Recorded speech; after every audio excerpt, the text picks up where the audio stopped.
পাকিস্তানের মরাবাচার ম্যাচে নায়ক এই সাহিবজাদা ফারহান।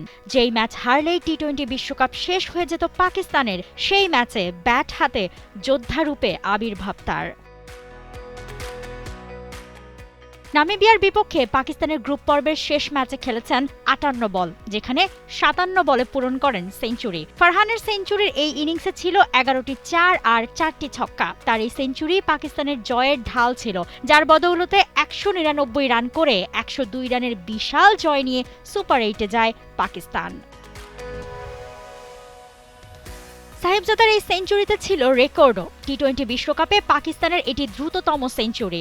২০১৪ সালে বাংলাদেশের বিপক্ষে আহমেদ শেহজাদ সেঞ্চুরি করেছিলেন ৫৮ বলে। এতদিন টি-20 বিশ্বকাপে পাকিস্তানের একমাত্র সেঞ্চুরিয়ানও ছিলেন শেহজাদ। এবার তার সঙ্গে নাম যোগ হলো সাহিবজাদার। টানা তৃতীয়বার অর্জন করেছে দেশের সেরা সুপার ব্র্যান্ড স্বীকৃতি বসুন্ধরা টিস্যু। আন্তর্জাতিকে এটি তার প্রথম সেঞ্চুরি হলেও ২০২৫-এর পর থেকে স্বীকৃত টি-20-তে এটি তার পঞ্চম সেঞ্চুরি। শেষ ৪ বছর ধরে টানা ডোমেস্টিক ক্রিকেট খেলে আসছেন ফারহান। একটা ম্যাচও এমন নেই যে তিনি মিস করেছেন। সেই পরিশ্রমের ফলই পাচ্ছেন তিনি। এই সেঞ্চুরিতে এবারের বিশ্বকাপে সর্বোচ্চ রান সংগ্রাহকও হয়েছেন ফারহান। তার রান এখন ২২০, দ্বিতীয় সর্বোচ্চ এইডেন মার্করামের। বিশ্বকাপে নিজের প্রথম সেঞ্চুরি পেয়ে আনন্দিত ছিলেন ফারহান, সঙ্গে খুশি ছিলেন দলকে সুপার ৮-এ ওঠাতে পেরে। ম্যাচ সেরার পুরস্কারটা ওঠে তার হাতেই। জানান, উইকেট খুব একটা যে সহজ ছিল ব্যাটিংয়ের জন্য তেমনও না, তবে চেষ্টা করেছেন নিজের স্বভাবসুলভ খেলাটা খেলতে। ফারহানের সেঞ্চুরিতে আরও এক রেকর্ডও হয়েছে। ফারহানের করা সেঞ্চুরিটি এবারের বিশ্বকাপে তৃতীয়। এর আগে সেঞ্চুরি করেছেন শ্রীলঙ্কার পাথুম নিশাঙ্কা ও কানাডার যুবরাজ সিং সামরা। এই প্রথম কোনো টি-20 বিশ্বকাপে দেখা গেল তিনটি সেঞ্চুরির। মৌসুমী Alam, T Sports.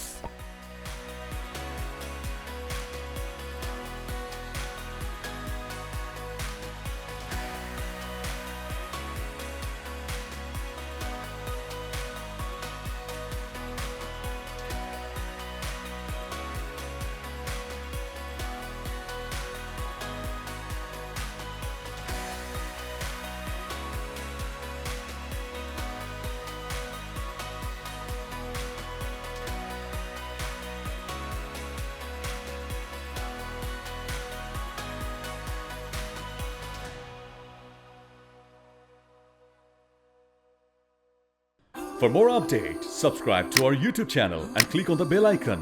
Follow us on Facebook and Instagram. Download T-Sports app to enjoy exciting games and highlights. Visit tsports.com.